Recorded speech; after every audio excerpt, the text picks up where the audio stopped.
میں کوئی چیز نہیں ہوں جسے آپ نے خرید لیا، چھوڑے مجھے۔ وہ غصے اور بے بسی سے چلا رہی تھی، پر ارمان لغاری نے اسے زبردستی اپنی گاڑی میں بٹھایا تھا۔ اس کا بھائی جس دفتر میں نوکری کرتا تھا، اس کا مالک ارمان لغاری بہت مغرور اور امیر تھا۔ وہ اپنے بھائی کے ساتھ باہر جا رہی تھی جب ضروری کام سے اس کے بھائی کو آفس جانا پڑا۔ ویٹنگ ایریا خالی تھا۔ اس نے گرمی میں نقاب اتارا تھا۔ اس بات سے انجان کے آفس میں کیمرے تھے۔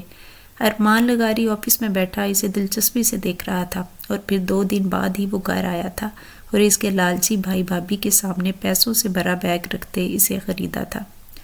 لغاری انٹرپرائزز کے بینر تلے کھڑی یہ شاندار عمارت اس نے عجیب سی نظروں سے دیکھی تھی۔ احاطہ مزید بڑا تھا۔ پارکنگ لاٹ میں کھڑی گاڑیاں ایک سے بڑھ کر ایک تھیں۔ ایسا بھی نہ تھا کہ اس کی تعلیم کم تھی یا نچلے درجے کے ملازم تھے۔ بھائی یہاں کام کرتے ہیں اور پھر بھی کہتے ہیں کہ تنخواہ کم ہے۔ وہ بڑبڑائی اور چادر سر پر ٹھیک سے لیتی قدم اندر کی جانب بڑھائے۔ G B be. چوکیدار نے اسے گیٹ پر ہی روک دیا۔ حلیے اور چہرے سے وہ اس دفتر کی نہیں لگ رہی تھی۔ وہ غیر متعلقہ افراد کا اندر جانا ممنوع تھا۔ میں سمیع انصاری کی بہن ہوں میں۔ وہ یہاں پر ملازمت کرتے ہیں۔ کون سی برانچ میں؟ پیشہ ورانہ انداز میں پوچھا۔ ایمل ایک دم الجھی نظر آئی۔ دماغ پر زور ڈالا۔ یاد ہی نہیں آ رہا تھا کہ سمیع بھائی کا برانچ میں۔ اس کے بارے میں نہیں جانتی میں، لیکن مجھے بہت ضروری کام ہے انکل، پلیز مجھے اندر جانے دیں، وہ وجاہت سے کہہ رہی تھی۔ اچھا جائیں۔ وہ اجازت دیتا ایک طرف ہوا تو وہ بھاگی بھاگی اندر بڑھ گئی۔ اندر آتے ہی اس نے آس پاس الجھن بھرے انداز میں گردن گھمائی اور پھر سامنے لفٹ دکھنے پر اس کی طرف بڑھ گئی، لیکن بے دہانی میں DIP کا سائن نہ دیکھ سکی اور ایک 35-40 سال کے لگ بھگ عمر شخص کے ہمراہ لفٹ میں سوار ہوئی۔ اسی پل ایک اور شخص اندر داخل ہوا۔ بی بی کدھر چلی جا رہی ہیں؟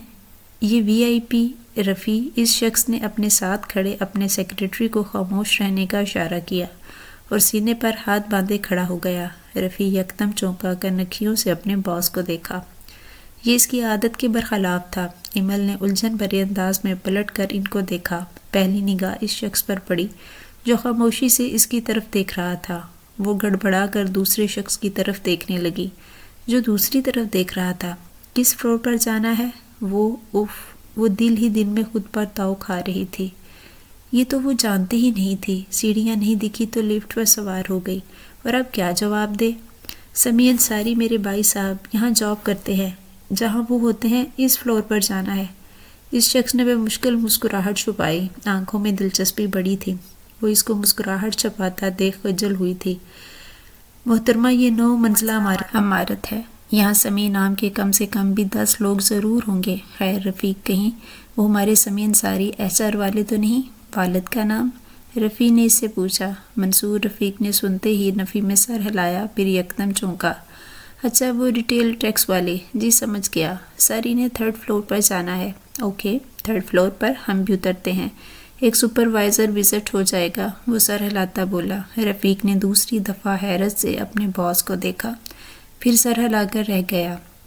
وہ لفٹ سے اترتی ایک دفعہ پھر مڑ کر اسے دیکھنے لگی۔ وہ یہاں کا باس تھا اور وہ بے دہانی میں VIP لفٹ میں سوار ہو چکی تھی۔ اف ایمل اف، ٹینشن میں تمہارا دماغ کام کرنا کیوں چھوڑ دیتا ہے؟ وہ خود سے خفا ہوتی سیدھی چلتی رہی، پھر ریسیپشن پر رکی اور ریسیپشنسٹ یکدم بکھلا کر اپنی جگہ سے اٹھی تھی۔ Good morning mister Arman. Good morning. وہ ایک سرسری نگاہ اس پر ڈالتا آگے بڑھ گیا۔ مجھے سمیع انصاری کہاں ملیں گے؟ آگے سے لیفٹ 3rd ٹیبل۔ لیکن ایک منٹ، ابھی جنرل ڈائریکٹر وزٹ پر ہیں، آپ ویٹنگ ایریا میں بیٹھے وہاں، وہ کہتی جلدی جلدی اپنے سامنے پھیلے کاغذات سمیٹنے لگی۔ وہ سر ہلاتی ایک طرف بڑھ گئی۔ وہیں شیشے کے دروازے کے ساتھ بیٹھی وہ کم سے کم 10 منٹ تک انتظار کرتی رہی، لیکن بھائی نہ آئے۔ آج بھی اس کی فیس جمع نہ ہوئی تو وہ دل محسوس کر رہ گئی۔ آنکھیں نم ہونے لگی۔ تب ہی جوتوں کی دھمک پر اس نے نم آنکھوں سے اٹھا کر دیکھا تو اتفاق سے یہ سبز آنکھیں سیاہ چمکتی آنکھوں سے ملی۔ گہری سیاہ آنکھیں رنگ بدلتی اسے نظریں جھکانے پر مجبور کر گئیں۔ وہ اسے ملازموں کی بھیڑ میں گرا اس طرف چلا آ رہا تھا۔ رفیق ان محترمہ کا مسئلہ تو حل کرواؤ، اس نے اپنے پرسنل اسسٹنٹ کو کہا تو وہ بیچارہ تیسری دفعہ حیرت زدہ رہ گیا۔ اوکے سر، وہ کہہ کر سیدھا اس کی طرف چل آیا۔ جی محترمہ، میں آپ کی کوئی مدد کر سکتا ہوں؟ میرے بھائی کو بلا دیں، وہ بس اتنا ہی بولی۔ رفیق نے وہاں ریسیپشنسٹ کو بلا کر اس کی مدد کرنے کی ہدایت دی اور خود وہاں سے چلا گیا۔ وہ ٹھیک 10 منٹ بعد سمیع انصاری پارکنگ لاٹ میں اس پر چلا رہا تھا۔ تمہیں کیا ضرورت تھی یوں منہ اٹھا کر میرے دفتر آنے کی؟ میں مر تو نہ جاتا نا؟ کل ایک تو تمہاری یونیورسٹی نے جینا حرام کر کے، تو آپ کیوں شاپ کا رینٹ دوسرے کاموں پر خرچ کر دیتے ہیں، جبکہ ابو وہ میری تعلیم کے لیے؟ بکواس مت کرو۔ وہ اس پر غرایا تو وہ دل ہی دل میں لا کر رہ گئی۔ میں کچھ نہیں جانتی، مجھے فیس چاہیے۔ میں اچھی طرح جانتی ہوں بابی نے آپ سے میری یونیورسٹی چھڑوانے کا کہا ہے، لیکن میں اپنی تعلیم نہیں چھوڑ سکتی، وہ تلخ مگر دھیمے لہجے میں کہہ رہی تھی۔ یہی تعلیم ہے جو تمہیں یہ سب سکھاتی ہے، بدتمیزی، بدلحاظی۔ میں اپنے حق کے لیے کچھ کہوں تو اسے بدتمیزی مت کہیں، وہ ہنوز دھیمے انداز میں کہہ رہی تھی۔ ابھی میرے پاس نہیں ہے پیسے، جاؤ یہاں سے۔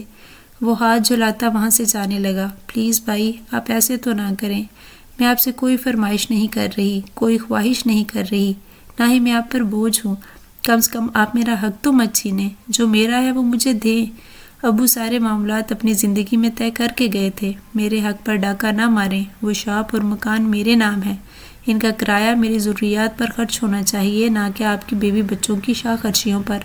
اگر میں یہاں بیچ بازار میں نہ کھڑا ہوتا تو اس جملے پر تمہارے منہ پر ایک زوردار تماچا پڑتا۔ وہ آگ بگولا ہوا۔ معذرت کے ساتھ بھائی، مگر میرے پاس آخری رستہ قانون کا بچتا ہے، وہ اب کی سنجیدگی سے کہہ وہاں سے جانے لگی۔ تو سمیع نے جھٹکے سے اس کا ہاتھ دبوچا۔ میرا ہاتھ چھوڑے، تمہاری اتنی ہمت ایمل، اتنی ہمت، تم مجھ سے اس طرح بات کر کے مجھے پولیس کی دھمکی دے رہی ہو؟ وہ کوئی جواب دیے بغیر اپنا ہاتھ چھڑاتی وہاں سے جانے لگی۔ کب سے ضبط کیے آنسو بے اختیار بہنے لگے۔ امی ابو، یہ کیسے نگہبان کے سائے میں چھوڑ گئے آپ لوگ مجھے؟ ابھی تو آپ کو گئے سال بھی نہیں ہوا اور میری زندگی کا تماشا بن گیا۔ وہ دل ہی دل میں روتی اس کمپنی کے احاطے سے نکل گئی، اس بات سے بے خبر کہ آج اس کا یہاں آنا اس کی زندگی کے لیے ایک نیا پہلو کھول گیا تھا۔ اسے معلوم نہیں تھا کہ اس کی سبز آنکھوں نے ایک دل کے پرخچے اڑا کر رکھ دیے تھے۔ متوسط طبقے کے علاقے میں تعمیر شدہ یہ گھر اتنا پرانا نہیں تھا۔ 10-15 سال پہلے کا بنا یہ گھر خوبصورت تھا۔ باہر بوگن ویلیا کی بیلیں ساری بیرونی دیواریں کو ڈھک رہی تھیں۔ وہ بھائی کے آفس سے سیدھا گھر چلی آئی۔ سارے رستے اپنے ارمان اور حسرتوں کا رونا پیٹ کر وہ سطح چہرے اور خوش آنکھوں لیے اندر داخل ہوئی تو سامنے ہی بابی لال ببو کا چہرہ لیے شاید اس کی منتظر تھیں۔ یہ صلاح دے رہی ہو تم ہمیں ہماری اچھائیوں کا؟ شرم نہیں آئی تمہیں؟ منہ اٹھا کر اسے بے عزت کرنے دفتر چلی گئی۔ وہ بلند آواز میں اس پر چیخی۔ اچھائی؟ کون سی اچھائی؟ یہ گھر جتنا بائی کا ہے اتنا ہی میرا ہے۔ اچھائی تو میری مانے، جو آپ کی چالاکیوں پر بھی صبر کر رہی ہوں، اپنے حق کے لیے محتاج ہو کر بھی آپ کے سارے زمانے میں رسوا نہیں کر رہی۔ سارا دن تم یونیورسٹی میں گل چھڑے اڑاتی ہو، گھر کا ایک کام جتنا مجھے کرنا چاہیے اتنا کرتی ہوں۔ اگر آپ کو لگتا ہے اپنی پڑھائی اور آرام سکون برباد کر کے آپ کی خدمتیں کروں، آپ کے بچے سنبھالوں، تو میں یہ نہیں کر سکتی، اور پلیز اس وقت میرے منہ نہ لگے۔ اور ہاں، آئندہ اگر میرے پیسے میری اجازت کے بغیر لے کر خود کو کیے تو میں اگلے مہینے جا کر پرچہ کٹوا دوں گی۔ یہ بات اپنے شوہر کو بھی بتا دیجیے گا۔ وہ تلخی سے کہتی اپنے کمرے کی جانب بڑھنے لگی۔ وہ بڑا بھائی تھا، اس کا لحاظ کر لیتی تھی، لیکن اس کے سامنے وہ کیوں دبے جبکہ حق پر ہے؟ وہ دل ہی دل میں کہتی کمرے میں چلی گئی۔ پیچھے ربیہ بابی بری طرح چیخ رہی تھی، اسے برا بلا کہہ رہی تھی، لیکن وہ کمرہ بند کر چکی تھی۔ اس کے پاس بدتمیزی کا جواب دینے کے لیے وقت نہیں تھا۔ وہ پہلے ہی یونیورسٹی کی فیس کے لیے پریشان تھی اور اس کے بھائی بابی پچھلے 2-3 مہینے سے ہڑپ کر رہے تھے۔ وہ ایک متوسط طبقے کا گھرانہ تھا، مگر راشد صاحب اپنی زندگی میں ہی اس کا حصہ الگ کر کے گئے تھے۔ گھر کی 50% مالکہ تھی، 2 دکانیں تھیں جس میں سے ایک اس کی اور ایک سمیع کی تھی۔ سمیع اس سے 7 سال بڑا تھا۔ وہ چھوٹی اور اکلوتی بیٹی تھی، لاڈلی بھی بہت تھی۔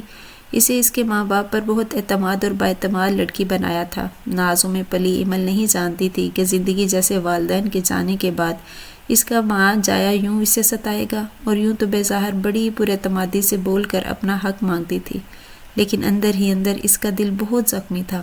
وہ کمزور محسوس کرتی تھی، خوف زدہ ہوتی تھی۔ ربیہ بابی لاؤنج میں فون کان سے لگائے پچھلے 2 گھنٹے سے باری باری خاندان میں سب کو فون کر چکی تھی۔ اس کی بدزبانی بدلحاظی کے قصے رو رو کر سمی کے پھپھو خالاؤں اور مامیوں کو سنا رہی تھی۔ کیا بتاؤں سکینہ خالہ، سمیر پچھلے مہینے کتنا بیمار رہا، سارا مہینہ اسے دست لگ رہے، الٹی موشن، نہ بخار ٹوٹے نہ دست، میں فاقہ ہوا۔ ساری تنخواہ سارا خرچ اسی رستے چلا گیا۔ پیسوں کا کیا ہے، آنے جانے کی چیز ہے۔ اس کی فیس کے پیسے لگ گئے اس کی بیماری میں۔ اب اس نے اتنے دن سے مجھے اور سمی کو ایسے رسوا کیا، وہاں جا کر سمی کے دفتر تماشا لگایا، پولیس کی دھمکیاں دی۔ وہ بڑے صدمے اور رونی آواز میں کہہ رہی تھی، مجال ہے جو میں اسے کہہ دوں کبھی کہ فارحہ کو ذرا دیر پکڑ لے۔ بچے پسند ہی نہیں، اپنے بھائی کے بچوں سے بیزار ہو جاتی ہے، کمرے سے نہیں نکلتی، ایک کام نہیں کرتی۔ خالہ آپ ہی سمجھائیں، ہم بھی کتنا ہی برداشت کریں گے۔ وہ ماں باپ کی لاڈلی تھی تو ہم بھی تو کسی کی بیٹیاں ہیں نا۔ اس نے رک کر کچھ سنا۔ قسم لے لیں خالہ، اپنی چھوٹی بہن سے بڑھ کر اس کے لیے پیش رہی ہوں، مگر یہ مجھے صلہ دے رہی ہے۔ وہ رک کر پھر کچھ سنتی۔ آپ ہی کہیے، کہیں رشتہ دیکھیے۔ وہ باتوں میں مگن تھی جب وہ وہاں سے گزری۔ بھابھی نے اپنی آواز دھیمی کر لی۔ وہ جانتی تھی موضوع گفتگو وہی ہے۔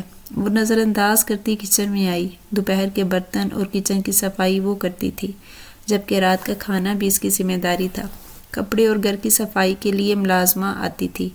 اس نے اپنے لیے کھانا گرم کیا اور پھر وہیں کچھ ٹیبل پر بیٹھ کر کھانے لگی۔ چہرہ سنجیدہ اور کچھ سوچتا ہوا تھا۔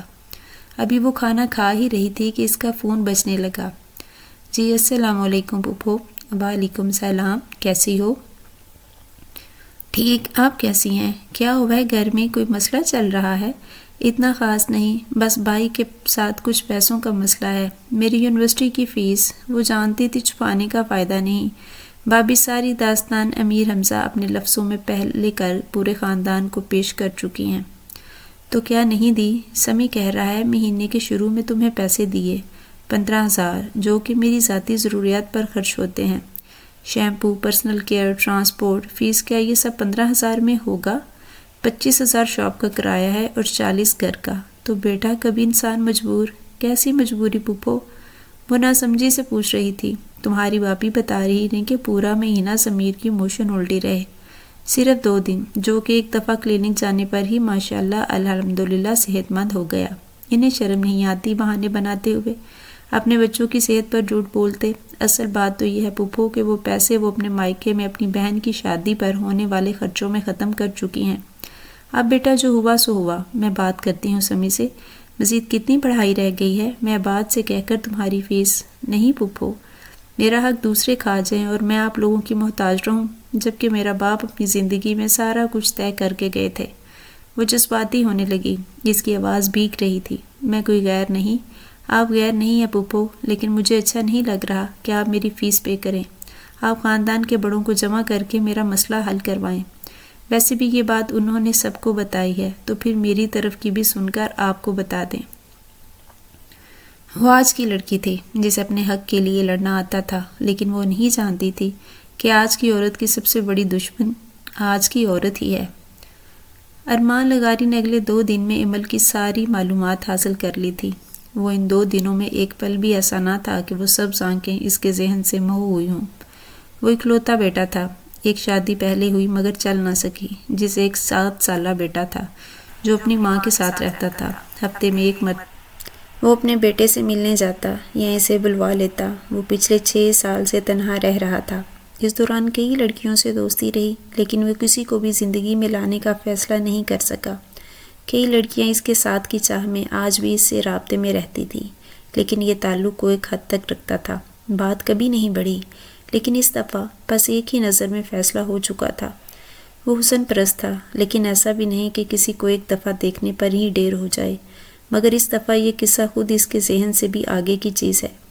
اس نے کسی کو کوئی اطلاع نہیں دی اور اگلے اتوار خوب تیاری کرتا مطلوبہ ایڈریس پر جا پہنچا۔ گیٹ بجنے پر اندر سے سمیع انصاری ہی باہر آیا اور سامنے ارمان لغاری کو دیکھ کر سٹ پٹا گیا۔ سر، آپ یہاں میرے غریب خانے پر؟ پلیز آئیے نا، اندر آئیے۔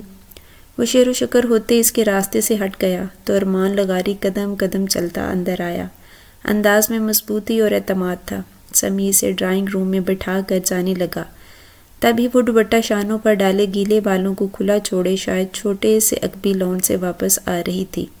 یوں راستہ لمبا پڑتا تھا پورا گھوم کر آنا، جبکہ ڈرائنگ روم کے دروازے تھے۔ وہ کبھی حصے سے ایک دروازے میں داخل ہو کر دوسرے دروازے سے نکل کر اپنے کمرے کے عین سامنے آ پہنچی تھی۔ السلام علیکم۔ اسے دیکھ ارمان نے خود ہی سلام کیا۔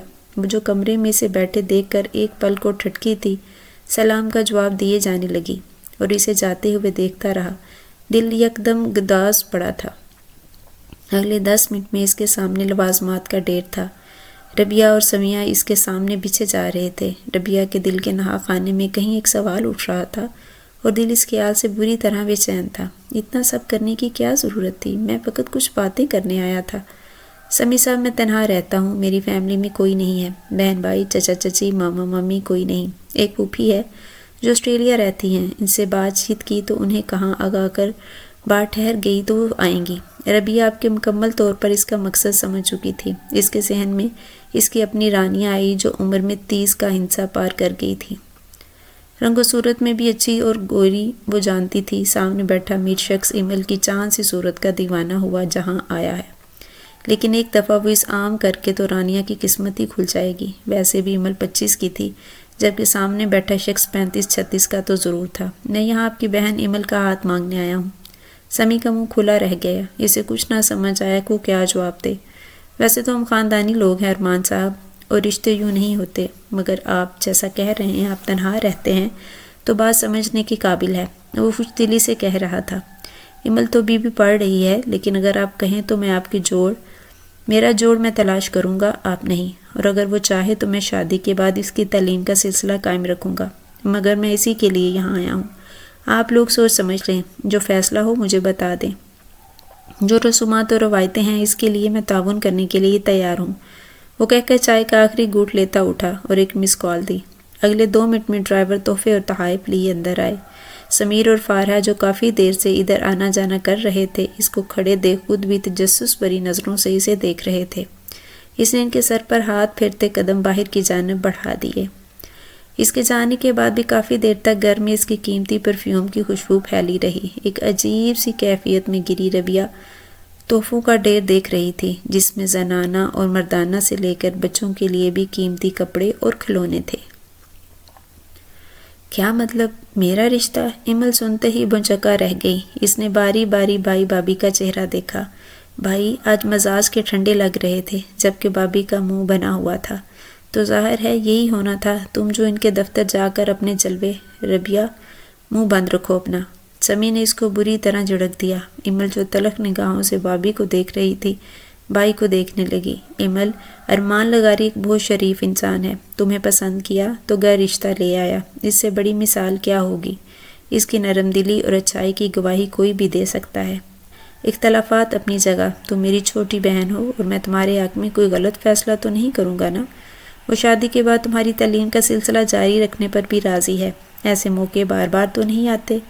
دیکھو تم اچھی طرح سوچ لو، پھر جواب دینا، وہ بڑی نرمی سے کہہ رہے تھے۔ ایمل سر ہلاتی وہاں سے اٹھ گئی، لیکن دل ہی دل میں الجھن کا شکار تھی۔ یہ کیا ہوا؟ اچانک شادی؟ اس نے تو شادی کے حوالے سے ابھی تک کچھ نہیں سوچا تھا۔ وہ کچن میں آ کر اپنے کام کرنے لگی، لیکن ذہن اسی طرف اٹکا تھا۔ اسی شام اس کی دونوں پھوپھائیں اور خالاؤں کے بھی فون آ گئے۔ وہ اسے رشتے پر ہاں کرنے کا مشورہ دے رہے، بقول ان کے یہ اس کے لیے خوش نصیبی تھی کہ اتنا بڑا آدمی اس سے شادی کرنا چاہتا ہے، لیکن اس کے لیے پیسہ اور خوبصورتی کچھ بھی نہیں تھا۔ پھر وہ اس شخص کے حوالے سے کچھ جانتی بھی تو نہیں تھی۔ پہلی ملاقات میں اس کی اچھائی کا تاثر ذہن میں ابھرا ضرور، لیکن اب اس کی وجہ سے وہ سامنے آ گئی تھی۔ جو شخص ایک دفعہ دیکھنے پر شادی کا فیصلہ کر لے، کیا گارنٹی ہے وہ کسی اور کو دیکھ کر اس پر فدا نہیں ہو کر دوسری شادی کا فیصلہ نہیں کرے گا؟ ایسے شخص کا ساتھ پا کر وہ کبھی بھی خوش نہیں رہ سکتی تھی۔ 1 ہفتہ گزر چکا تھا۔ سمی ہر کھانے پر اس سے دعا مانگتا اور وہ سوچنے کہہ کر ٹال رہی تھی۔ سمی اس کی بے وقوفی پر تاؤ کھاتا رہ جاتا۔ بھلا آج کل کی لڑکیوں کو اور چاہیے کیا؟ اتنے دولت مند آدمی کا ساتھ ٹھکرانا چاہتی ہے۔ اس کی بدولت وہ آخرکار ایک شاہانہ زندگی کے خواب دیکھنے لگے تھے۔ اگر یونیورسٹی میں کہیں کسی کے ساتھ چکر ہے تو بتا دو۔ بابی نے طنز کیا تو وہ الگ کر مسکرائی۔ اب آپ نے یونیورسٹی میں اپنا رشتہ طے کر لیا تھا تو اس کا یہ مطلب نہیں کہ میں بھی ایسا ہی کروں۔ میرے پاس پڑھائی کے بعد ان کاموں کے لیے وقت نہیں بچتا۔ وہ سنجیدگی سے کہہ رہی تھی۔ ربیہ کے تو تلووں پر لگی سر پر بجھی۔ وہ بری طرح سیکھ پا ہوئی تھی۔ یہ زبان درازی اور بدتمیزی کی وجہ سے دل چاہتا ہے تم سے بات کروں ہی نہ۔ تو کیوں کرتی ہیں؟ وہ طلق ہوئی۔ بس میں کھانے کی ٹیبل پر یہ بکواس باتیں نہیں کرنا چاہتا۔ بس بہت ہوا ایمل، ہم تمہارے بڑے ہیں اور تمہارے لیے بہترین فیصلہ ہی کریں گے۔ میں ارمان کو کل بلوا رہا ہوں، لیکن میری مرضی، تم سمجھ ہی جاؤ گے کہ یہ فیصلہ درست تھا۔ وہ کہہ کر مزید اس کی کوئی بات سنے وہاں سے جا چکا تھا۔ ربیہ بھی ایک سلگتی نگاہ اس پر ڈالتی خود بھی شوہر کے پیچھے گئی تھی۔ وہ بے بس سی وہیں بیٹھی رہ گئی۔ پھر اچانک خیال آتے اس نے اپنی بڑی پھپھو کا فون ملایا۔ اگلے 5 منٹ بات کرتے وہ سرخ چہرہ لیے واپس کمرے کی جانب جا رہی تھی۔ بابی نے پھپھو لوگوں کے سامنے اس کے انکار کو وجہ بنا کر اس کا کردار مشکوک بنا گئی تھی۔ ہمارے بھائی کے گھر میں کبھی ساری عمر کوئی چپلش نہ ہوئی تھی، اب اس کے مرنے کے بعد بھی اس کے خوابوں کے گھر کا سکون برباد مت کرو تم دونوں بہن بھائی۔ پھپھو کا جملہ بار بار اس کے کانوں میں گونج رہا تھا۔ وہ چاہ کر بھی اس فیصلے پر کوئی مثبت رد عمل نہیں دے پا رہی تھی۔ وہ آج بھی سارے تحفے تحائف لیے وہاں آدم کا تھا۔ ساتھ میں ایک سیاہ بیگ تھا جسے دیکھ ایمل کا دل بری طرح ٹوٹا تھا۔ جب اسے پتہ چلا وہ رشتہ طے کرنے آ گیا ہے تو بذات خود اس سے بات کرنے ڈرائنگ روم میں چلی آئی تھی۔ وہ پرشوق نظروں سے اسے دیکھ رہا تھا۔ سادہ سے لباس میں بالوں کا جوڑا بنائے دوپٹہ سر پر لیے وہ تلخی سے اسے گور رہی تھی۔ واپس جانے لگی تو ارمان اپنی جگہ سے اٹھا۔ سمی نے تو کہا آپ مجھ سے ذاتی طور پر ملنا اور بات کرنا چاہتی ہیں، کہاں جا رہی ہیں؟ ضرور بات کرتی، مگر اب مجھے پتہ چل گیا یہاں رشتہ نہیں سودا ہو رہا ہے میرا۔ پیسے سے بھرا بیگ لیے مجھے خریدنے آئے ہیں۔ وہ تلخی سے کہہ کر جانے لگی تو وہ جھٹکے سے اٹھ کر اس کے سامنے آیا اور ایمل کا راستہ روک لیا۔ بیٹھیے، وہ صوفے کی طرف اشارہ کرتا بولا۔ اتنی بدگمانی بھی ٹھیک نہیں ہے محترمہ، کھڑی کیوں ہیں؟ بیٹھ جائیں۔ وہ پھر بولا تو ناچار وہ وہیں صوفے پر بیٹھ گئی۔ میں نے نکاح میں جلدی کی ہے تو اس لیے سمی صاحب نے مجھے بتایا کہ وہ اتنی جلدی وہ سارے انتظامات نہیں کر سکتے۔ سودا کوئی نہیں ہو رہا، ایسے معاملات میں لین دین ہوتی رہتی ہے، یہاں لینا ہو رہا ہے، دین کا کوئی چکر نہیں۔ وہ یقیناً آپ اتنے رئیس ہیں، ہم سے تو کوئی توقع ہی نہیں رکھی ہوگی آپ نے۔ وہ اس کی آنکھوں میں دیکھ رہی تھی۔ اس دن بھکلاہٹ کا شکار لڑکی آج بڑی پر اعتماد لگ رہی تھی۔ ارمان کو اس کی پر اعتمادی بری نہ لگی لیکن انداز ضرور چبھا۔ آپ سے زبردستی کی جا رہی ہے؟ نہیں، لیکن میرے تحفظات کو اہمیت نہیں دی جا رہی۔ وہ سنجیدگی سے بولی۔ تو آپ کے تحفظات کیا ہیں؟ جان سکتا ہوں؟ آپ نے اب تک شادی کیوں نہیں کی؟ کس نے کہا نہیں کی؟ میں طلاق یافتہ مرد ہوں، میرا ایک 7 سال کا بیٹا ہے۔ اس کا منہ کھلا رہ گیا۔ اس نے نہیں چھپایا تو بھائی لوگوں نے کیوں مجھے نہیں بتایا؟ آپ کی طلاق کس وجہ سے ہوئی تھی؟ وہ اس کے چہرے کو بغور دیکھتے ہوئے بولی۔ اب یہ اپنی سابقہ بیوی کے خلاف ایک پورا مضمون بولے گا، اس نے دل ہی دل میں سوچا۔ ذہنی ہم آہنگی نہیں تھی اور ہماری ترجیحات مختلف تھیں تو رشتہ چل نہیں سکا۔ وہ فقط اتنا ہی بولا تو وہ اسے دیکھ کر رہ گئی۔ اسے اپنی سوچ پر شرمندگی ہوئی۔ آپ کا بیٹا؟ وہ اپنی ماں کے ساتھ رہتا ہے، اس نے بتایا۔ آپ کی طلاق کب ہوئی؟ اس نے ایک اور سوال کیا۔ ارمان نے گہری سانس لی اور کتنی سنجیدگی سے اس کا انٹرویو کرنے میں مگن تھی تو وہ بیزار بھی نہ ہو رہا تھا۔ 6 سال پہلے۔ اور اس کے بعد آپ نے شادی کیوں نہیں کی؟ ضرورت محسوس نہیں ہوئی۔ اور اب ضرورت محسوس ہو گئی؟ کیوں؟ آپ نے مجھے اس دن آفس میں دیکھ لیا تھا، صرف ایک دفعہ دیکھنے پر آپ نے شادی کا فیصلہ کر لیا۔ کیا گارنٹی ہے کہ شادی کے بعد کوئی اور پسند نہیں آ جائے گی پہلی نظر میں اور دوسری شادی نہیں کریں گے آپ؟ نہیں کروں گا۔ نکاح نامے پر شرط لکھوا لیں، مادہ تیار کروا دیتا ہوں۔ وہ مسکراتے ہوئے بولا۔ دلچسپی سے اس کی طرف دیکھ رہا تھا۔ اور اتنا تو مجھے اندازہ ہو گیا ہے، اتنی آسانی سے اپنا حق نہیں چھوڑتی آپ۔ وہ اس کی مسکراہٹ سے جذبس ہو رہی تھی۔ مادے اور شرائط والی بات حقیقی تھی یا وہ اس کا مذاق اڑا رہا تھا؟ اس کی نظریں اس کے دل کی حالت بیان کر رہی تھی۔ وہ بے اختیار ہنس دیا۔ میں سنجیدہ ہوں، ٹھیک ہے، مادہ اور نکاح نامے میں شرط والی بات مجھے منظور ہے۔ وہ کہہ کر اٹھ گئی۔ تو مطلب آپ کی طرف سے ہاں سمجھو۔ میری بلا سے وہ کچھ بھی سمجھے۔ وہ سنجیدگی سے کہتی باہر نکل گئی اور ارمان کے چہرے پر گہری مسکراہٹ تھی۔ How cute little girl, life is gonna be so fun with you, وہ بڑبڑایا تھا۔ نکاح اگلے ہفتے ہونا تھا۔ اس کی پھوپھیاں، خالائیں بچوں سمیت ایک دن پہلے ہی وہاں آ چکی تھی۔ تیاریاں عروج پر تھیں۔ نکاح کی تقریب کے لیے بینکویٹ بک کیا گیا تھا۔ ارمان کی طرف سے فقط کچھ ہی لوگوں کو آنا تھا، چند قریبی لوگ اور اس کی پھوپھو جو آسٹریلیا سے اس کے نکاح میں شرکت کے لیے آ رہی تھیں۔ ہر ایک چیز اعلیٰ سے اعلیٰ تھی۔ نکاح کے دن مہنگے پارلر سے تیار ہوئی تھی، خوبصورت رنگ اور روپ میں عروسی لباس چڑھا تو ہر دیکھنے والا تنگ رہ گیا۔ خود ارمان لغاری بھی اپنی ہونے والی دلہن کو دیکھ بے اختیار دل ہی دل میں خدا کا شکر ادا کرنے لگا۔ نکاح کے وقت ماں باپ کو یاد کرتے ایمل کی آنکھوں میں آنسوؤں کی جری لگ گئی۔ وہ کافی دیر روتی رہی۔ نکاح کے بعد ان کو ساتھ بٹھایا گیا۔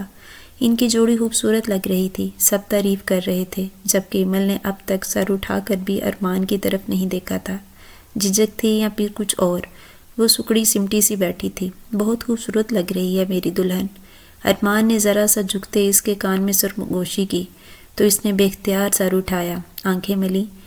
جیل سے سیٹ ہوئے بال، میرون اور سفید امتزاج کا قیمتی سوٹ پہنے وہ خود بھی کسی شہزادے سے کم نہیں لگ رہا تھا، لیکن اپنے نکاح والے دن ایسے کپڑے کون پہنتا ہے؟ وہ دل ہی دل میں سوچتی سر جھکا گئی تھی۔ کم سے کم شکریہ ہی کہہ دے بندہ۔ وہ پھر سرگوشی کر گیا تو وہ جزبز ہوئی۔ شکریہ دھیمے لہجے میں کہتی وہ پھر سامنے دیکھنے لگی۔ فوٹوگرافر ان کی تصویریں لے رہا تھا۔ دور ربیہ کھڑی اپنی ماں سے کچھ کہہ رہی تھی، چہرے پر سنجیدہ تاثرات تھے۔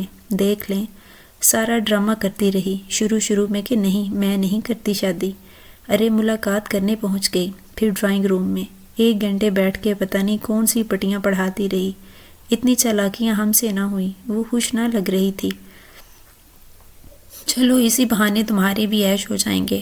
وہ تو بات ٹھیک ہے، شادی کے خرچوں کے لیے کہ بھی کروڑوں دے گیا۔ میں نے تو کہہ دیا ہے سمیر سے نیا گھر لیتے، گاڑی کچھ ٹھہر کے لیں گے۔ اب سہارا اتنے بڑے گھر میں گئی ہے تو رشتہ داری بھی ہم پلہ لگنی چاہیے۔ وہ بڑی خوشی سے کہہ رہی تھی۔ پیسے کے ذکر پر اس کا چہرہ کھل اٹھا تھا۔ رخصتی کا وقت قریب آیا تو روایتی رونا دھونا کہیں بھی نہیں تھا۔ وہ چہرے پر دھیمی مسکراہٹ لیے سب سے مل کر ارمان کے ہمراہ گاڑی میں جا بیٹھی تھی۔ وہاں ایسا کوئی نہیں تھا جس کے بچھڑنے کا اسے دکھ ہو۔ ارمان نے اسے نارمل دیکھ کر خوشی محسوس کی تھی۔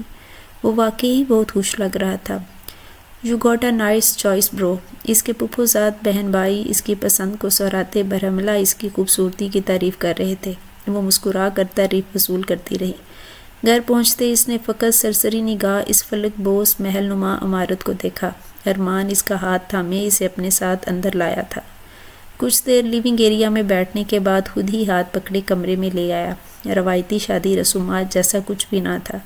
اس نے شکر ہی ادا کیا۔ اتنا بھاری لباس برات وہ خود بھی تھکن محسوس کر رہی تھی۔ Once of the best day of my life, thanks for coming. وہ شاہانہ انداز میں سینے پر ہاتھ رکھے بولا تو وہ بے اختیار مسکرانے لگی، پھر جلد مسکراہٹ پر قابو پایا۔ مسکراتی رہا کریں، اچھی لگتی ہیں۔ شکریہ۔ شکریہ آپ کا بھی، بغیر بولے شکریہ کہنے کا۔ خیر آپ کمفرٹیبل ہو سکتے ہیں، آپ کو کوئی مدد چاہیے؟ اس نے اس کے بھاری جوڑے اور زیورات کی طرف اشارہ کیا۔ اس کی قربت اسے گھبرانے پر مجبور کر رہی تھی۔ اس کے انداز میں مزید پریشان ہونے لگی۔ نہیں میں کر لوں گی۔ اوکے میں فریش ہو جاتا ہوں، وہ کہتا ڈریسنگ روم کی طرف بڑھ گیا تھا۔ اس نے گہری سانسیں لیتے تھمی ہوئی سانسوں کو بحال کیا تھا۔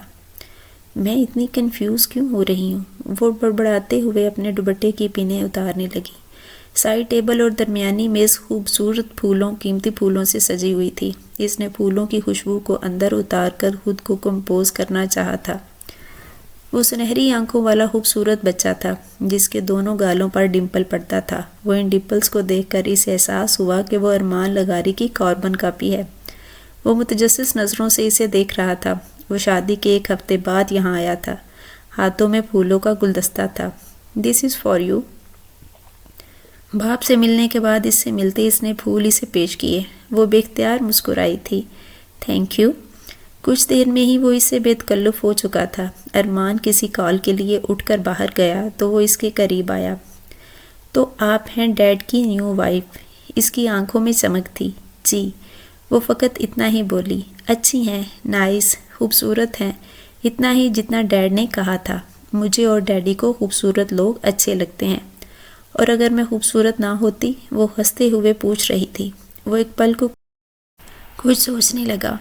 You can be beautiful anyway, like wear a smile, smile nice اور talk politely. It's okay, it's not always about looks.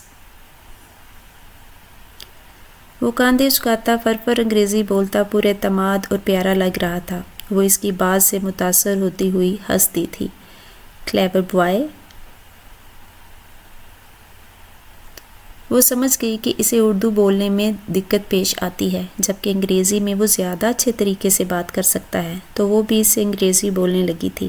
کچھ دیر میں ارمان چلا آیا تو وہ تینوں ایک ساتھ بیٹھے باتیں کرتے رہے، پھر کھانا کھانے باہر چلے گئے تھے۔ وہ ساتھ میں خوش تھے، اور واپسی پہ اس نے فرحان کو اس کے گھر چھوڑا تو اس کی سابقہ بیوی خود باہر اسے پک کرنے آئی تھی، اور گاڑی میں جھک کر اسے دلچسپی سے دیکھتے ستائشی انداز میں گردن ہلائی۔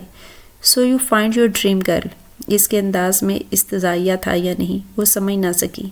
ارمان نے مسکراتے ہوئے کندھے جھکائے۔ ایز یو کین سی، وہ خاموش نظروں سے ان کو دیکھتی رہی۔ وہ دونوں بے تکلف لگتے تھے، انداز بھی دوستانہ تھا۔ اس کا منہ بن گیا۔ سارے راستے وہ خاموش رہی۔ ارمان بار بار پوچھتا رہا کہ کیا ہوا ہے، مگر وہ کچھ نہ بولی۔ او تھینکس بیوٹیفل، وہ فون پر کسی سے ہنستے ہوئے کہہ رہا تھا۔ جب وہ بیگ کاندھے پر ڈالے وہاں آئی، آخری جملہ سننے تے وہ برف ہوئی تھی۔ کون ہے وہ جس سے بات کر رہا تھا؟ آؤ جان گاڑی میں بیٹھو، کیوں کھڑی ہو؟ فون جیب میں ڈالتے اس نے اسے کندھے کے گرد بازو حوائل کرتے گاڑی میں بٹھایا تو وہ خفا نظروں سے اسے دیکھتی رہی۔ وہ ان 15-20 دنوں میں ہی اس کی عادی ہو چکی تھی۔ اس کی چاہتیں اور شدتیں لٹاتی محبت نے اسے کچھ عجیب کیفیت میں مبتلا کیا تھا۔ وہ اس کا انتظار کرنے لگی تھی، اس کی فون کالز پر کان لگائے رہتی تھی۔ اسے ڈھیروں فون آتے جن میں عورتیں بھی ہوتی تھی۔ وہ اسے آگاہ کر دیتا کہ فلاں کمپنی کی مینیجر یا فلاں ہوٹل کی مالکن ہے، لیکن وہ سب سے ہنس ہنس کر باتیں کرتا تھا، جس پر وہ دل ہی دل میں خفا ہو جاتی تھی۔ اور اب اس نے کچھ نہیں کہا کہ وہ کس سے بات کر رہا تھا۔ شاید اس کے وہم و گمان میں بھی نہ تھا کہ وہ اس پر شک کرتی ہے۔ ڈرائیور کی موجودگی میں وہ سارے راستے خاموش رہی۔ یونیورسٹی پہنچتے ارمان خود باہر نکلتا اور اس کے لیے گاڑی کا دروازہ کھولتا تو وہ گاڑی سے اترتی۔ اسے ارمان کی یہ حرکت مزید خاص ہونے کا احساس دلاتی تھی، مگر وہ آج مسکرائی نہیں، جس پر وہ کچھ چونکا۔ میں 3 بجے تمہیں خود پک کرنے آؤں گا، لنچ کرنے چلیں گے، ارمان نے اطلاع دی۔ مجھے اپنی دوست کے گھر جانا ہے آج۔ اچھا، پھر کر لیں گے لنچ۔ اوکے، پھر ڈرائیور آ جائے گا تمہیں پک کرنے، وہ کہہ کر گاڑی میں سوار ہوا اور چلا گیا۔ وہ وہیں کھڑی گھڑتی رہی، پوچھا تک نہیں کہ کون سی دوست، کیوں جانا ہے، میں کیوں اسے لے کر اتنی ٹچی ہو رہی ہوں، میری بلا سے نہ پوچھیں۔ وہ تنگ آ کر اندر کی جانب بڑھ گئی۔ یونیورسٹی میں واپسی پر وہ سیدھا گھر ہی پہنچی، کیونکہ اس نے ارمان سے جھوٹ بولا تھا، مگر گھر پہنچتے اس کی گاڑی کو کھڑا دیکھ وہ چونکی۔ ساتھ میں ایک اور گاڑی کھڑی تھی۔ وہ دل ہی دل میں حیران ہوتی اندر آئی۔ ارمان کہاں ہے؟ اس کے سامنے کھڑے ملازم سے پوچھا تو وہ گیسٹ روم کا بتایا۔ وہ دل ہی دل میں حیران ہوتی گیسٹ روم کی طرف بڑھی تو وہاں ایک نوجوان لڑکی کے ساتھ بیٹھا دکھائی دیا۔ وہ بے تکلفی سے اس کے کاندھے پر سر گرائے کھلکھلا رہی تھی۔ ارمان کی نگاہ اس پر پڑی اور بے اختیار مسکرایا۔ And here's come my beautiful wife, Amal meet Irfa, Irfa that's Amal. وہ اپنی جگہ سے اٹھ کر اس کی طرف بڑھا اور اپنا بازو اس کے گرد حمائل کرتا خوشگواری سے کہہ رہا تھا، نائس ٹو میٹ یو امل، تھینکس۔ وہ مسکرائے بغیر بولی اور ان دونوں پر ایک نگاہ ڈالے بغیر غسیلے انداز میں پلٹ گئی۔ ارمان یکدم شرمندہ ہوا۔ اسے کیا ہوا؟ اس کی طبیعت ٹھیک نہیں ہے، تم بیٹھو۔ وہ وضاحت کرتا وہیں موجود رہا، یہاں تک کہ وہ چلی گئی۔ وہ چہرے پر خفگی اور ناگواری لیے اپنے کمرے میں آیا تو امل کہیں نہیں ملی۔ کمرے میں چیزیں بکھری ہوئی تھیں۔ امل، امل کدھر ہو؟ وہ اسے پکارتا ڈریسنگ روم سے راہداری سے گیسٹ روم، پھر ٹیرس، ڈرائنگ روم، کہیں نہیں تھی۔ میڈم کہاں ہے؟ اس نے ملازم سے پوچھا۔ وہ تو چلی گئی تھی، وہ ناسمجھی سے گردن ہلاتے پوچھ رہا تھا۔ کدھر چلی گئی تھی؟ اس نے سخت لہجے میں پوچھا۔ اس کے لہجے کی سختی پر ملازم بے اختیار سہم گیا۔ سر، وہ پیدل ہی بغیر گاڑی لیے چلی گئی تھی، وہ ڈرتے ڈرتے بولا تو ارمان لغاری اپنی گاڑی کی طرف دوڑا۔ ساتھ میں اس کا نمبر بھی ٹرائی کرتا رہا اور اس کا فون نہیں اٹھا رہی تھی۔ ڈیوڈ، اس نے گاڑی کی رفتار بڑھائی اور سیدھا سمیع انصاری کے نئے گھر جا پہنچا۔ وہ وہیں تھی، خفا چہرہ لیے اطلاع پر اس کے سامنے چلی آئی۔ ارمان نے اپنا غصہ ضبط کیا، ربیہ سامنے ہی بیٹھی تھی۔ وہ کسی کے بھی سامنے اس پر غصہ نہیں کرنا چاہتا تھا۔ بھابھی، کیا میں کچھ دیر کے لیے اکیلے میں امل سے بات کر سکتا ہوں؟ وہ سنجیدگی سے بولا تو وہ تجسس اور چپکے سے ادھر ہی جم کر بیٹھ گئی تھی۔ ناچار اٹھ کر چلی گئی۔ What is the behaviour girl? اس کے خفا اور ناگوار انداز پر امل نے نگاہیں اٹھائیں، آنکھیں بے اختیار نم ہونے لگی۔ اس کے سامنے مت رونا امل، نہیں۔ وہ خود کو مضبوط کرتی تیزی سے پلکیں چپکاتی آنسو پیچھے دھکیل رہی تھی۔ اتنا کچھ برداشت کر لیا، اس کا غسیلا انداز تمہیں کیسے اتنی جلدی رلا سکتا ہے؟ وہ خود کو ڈپٹ رہی ہے۔ کچھ پوچھ رہا امل، انداز ہنوز ناگوار تھا۔ یہ پہلی دفعہ تھا جب وہ اس کے لہجے میں اس سے بات کر رہا تھا۔ اس کے آنکھوں بہنے لگے۔ رو رہی ہو؟ کیوں، کیا ہوا امل؟ پلیز، یہ کیا طریقہ ہے؟ آپ مجھ سے اس طرح بات مت کریں۔ وہ نم لہجے میں شکایتاً بولی تو وہ یکدم ٹھنڈا پڑا۔ اچھا فائن، نہیں کر رہا ایسے بات۔ ابھی بھی ایسے ہی کر رہے ہیں؟ وہ طلق ہوئی۔ ارمان نے سر پکڑ لیا۔ تم فریحان سے اس طرح کیوں بیہیو کر رہی ہو؟ وہ زچ ہوا۔ عجیب صورتحال تھی، مجھے نہیں پتا۔ اوکے، ہم اس پر بعد میں بات کریں گے، ابھی اٹھو، گھر چلو، میں نہیں آ رہی۔ وہ تلخی سے کہتی اسے حیران کر گئی۔ ہم گھر چل رہے ہیں ایمل۔ اس نے تحمل سے کہتے اسے اٹھنے کا اشارہ کیا۔ نہیں، میں نہیں آ رہی، جا کے اسی کے کندھوں پر بٹھا ہی لے۔ واٹ؟ وہ ناسمجھی سے بولا، پھر ایک دم سمجھ آنے پر ہنس دیا۔ ہر ایک بیوٹیفل، پریٹی، گارجیس اور اس کے انداز کی نقل اتارتی بولی تو وہ مزید زور سے ہنس دیا۔ ایمل کی آنکھوں میں آنسو اور تیزی سے بہنے لگے۔ اسٹاپ کرائنگ یو لٹل فول، وہ محبت بھرے انداز میں اس کے سر پر لگاتے بولا۔ اوپر سے ایک عورت کو اٹھا کر گھر لے آئے جو آپ کے کاندھے پر اپنی ریشمی زلفیں بکھیرے کھیکھی کر رہی تھی۔ اب کی بار ارمان لغاری کا کہکا چھت پھاڑ تھا۔ اس کو یوں ہنستا دیکھ وہ مزید خفا ہوئی۔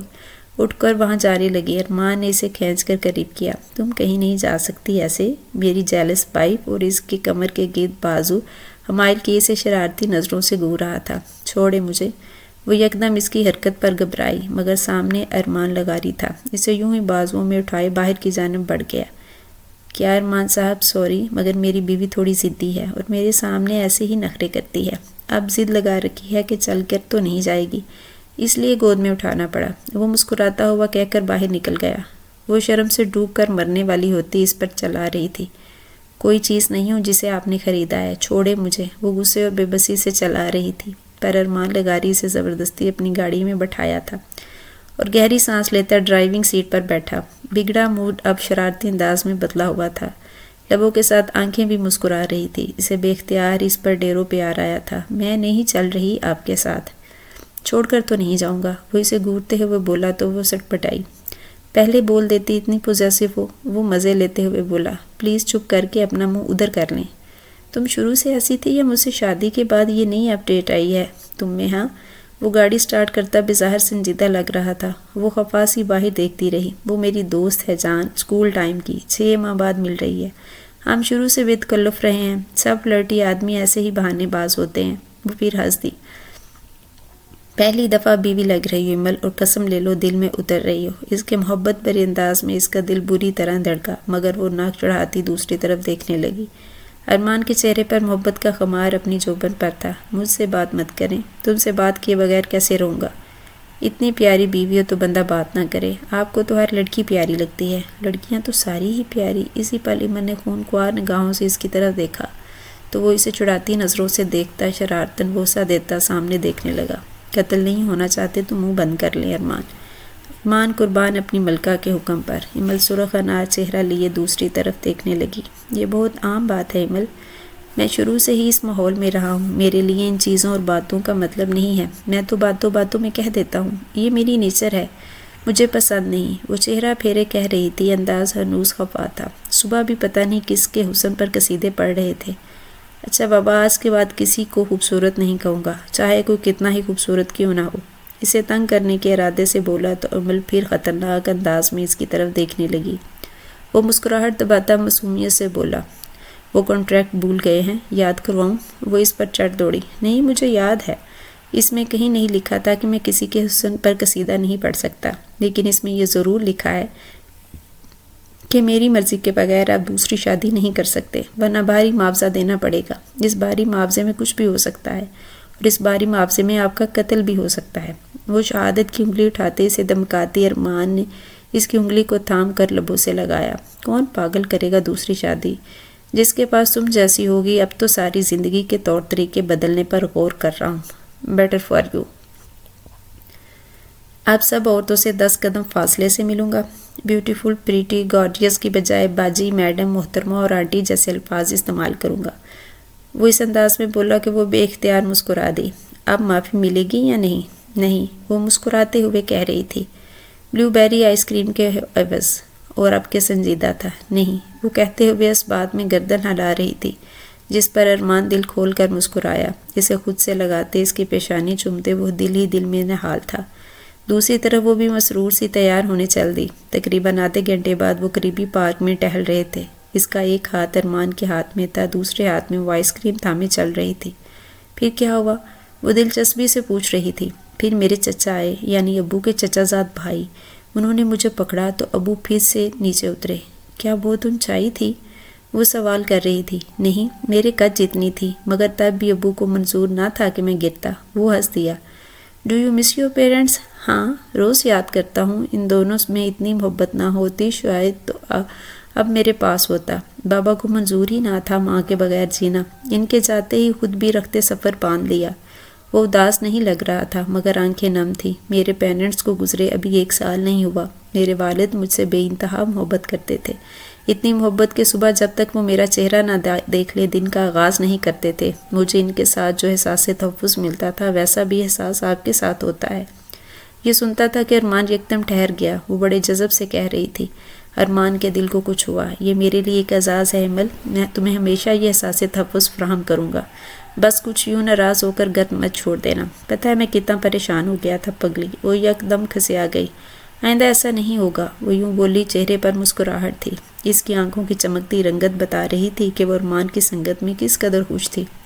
اسے اس ساتھ نے کتنا مسرور کیا تھا، کتنا تحفظ اور محبت کا احساس دلایا تھا۔ وہ دونوں ساتھ چلتے کافی دیر ایک دوسرے سے باتیں کرتے رہے، مسکراتے رہے، ایک دوسرے کو اپنی بچپن کی کہانیاں سناتے رہے، پسند ناپسند بتاتے رہے۔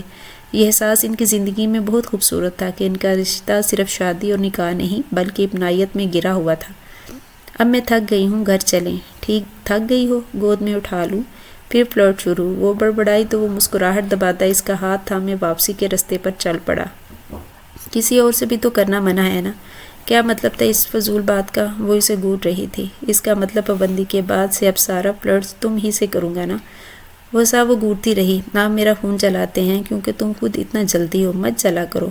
بیوی ہو موری، جیسے میں نے بڑی شرطوں کے بعد پایا ہے۔ ہاں ہاں، آپ دے دیں اس کانٹریکٹ کا تانا۔ نہیں، لیکن سنجیدگی سے کہہ رہا ہوں، میں بہت متاثر ہوا تھا، لڑکیوں کو ایسا ہی ہونا چاہیے۔ آپ کے سنجیدہ ہوا۔ ایک اور بات بھی میرے دل میں دبی ہے، دبا کر مت رکھو، بولو۔ وہ ہچکچائی۔ مجھے نہیں پتا کہ آپ کیا سوچیں گے آپ میرے گھر والے، لیکن میں چاہتی ہوں کہ میں قانونی طریقے سے میرے نام پر موجود دکان اور گھر کا کرایہ میرے ذاتی اکاؤنٹ میں ہر مہینے منتقل کرواتی رہی ہوں۔ وہ میری ذاتی سیکیورٹی ہوگی۔ وہ بولی تو ارمان نے اس بات میں گردن ہلائی۔ اوکے، میں مدد کروں گا۔ ایسا ہی کریں گے، اور کچھ؟ آپ مجھے جج نہیں کریں گے؟ وہ ہنستی۔ یہ اتنا مشکل کام نہیں ہے کیا؟ اتنے مہینے میں یہی بات سوچ کر پریشان ہوتی رہی۔ نہیں، آج کی عورت کو اپنی سیکیورٹی کے لیے اتنا ہی حساس ہونا چاہیے۔ وہ اس کا کندھا تھپ تھپا کر بولا۔ وہ دونوں اسی موضوع پر باتیں کرتے آگے بڑھتے گئے۔ امل کے دل میں ایک بڑا بوجھ ہٹ گیا تھا۔ اپنے اس فیصلے پر اطمینان محسوس ہوا اور اپنے ساتھ چلتے اس شاندار انسان پر فخر۔ وہ خوش تھی، بہت زیادہ خوش۔